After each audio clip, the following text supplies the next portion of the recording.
Party ಅವರು ಇದ್ದಾರೆ. ಇಷ್ಟೆಲ್ಲರೂ ಕೂಡಿ ಒಂದು ರಿಕ್ರೂಟ್ಮೆಂಟ್ ಮಾಡ್ಸಕ್ ಆಗ್ತಾ ಇಲ್ಲ ಅಂದ್ರೆ ವಿ ಆರ್ ಫೇಲ್ಯೂರ್ ಗೈಸ್.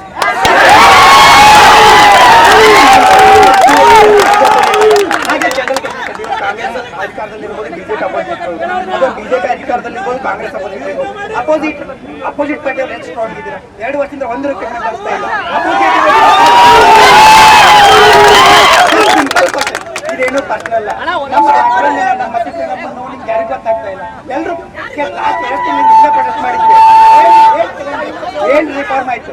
5 ವರ್ಷ ಕೊಡ್ತೀನಿ ಅಂದ್ರು.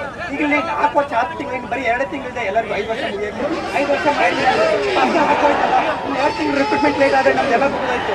ಆಮೇಲೆ ತಗೊಂಡು ಇದು ನಮ್ ಜಾಬ್ ಮಾಡಕ್ಕೆ ತುಂಬಾ ಜಾಬ್ ಇದೆ. ಐ ಆಮ್ ಅ ಲಾಯರ್, ಇಲ್ಲಿ ಯಾಕೆ ಬರ್ತೀವಿ? ಸಮಾಜವನ್ನ ಕಾಯಕ್ಕೆ ಅನ್ಯಾಯವನ್ನ ಮುಗಿಸಿ ನ್ಯಾಯವನ್ನು ಪಡೆದು ಏನೋ ಮಾಡ್ಬೋದು.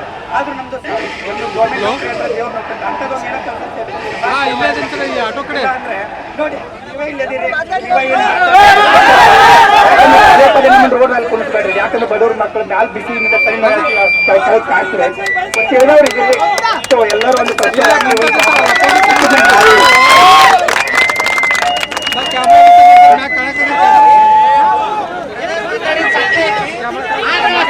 ಕುಂಭಕರ್ಣ ನೀತಿಯಲ್ಲಿ ಮುಳುಗೈತೆ.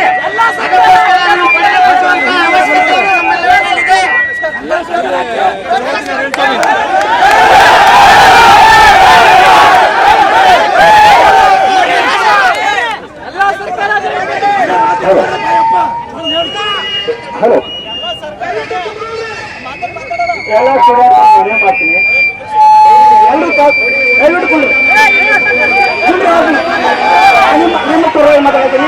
ನಾನು ಆಯ್ತಣ್ಣ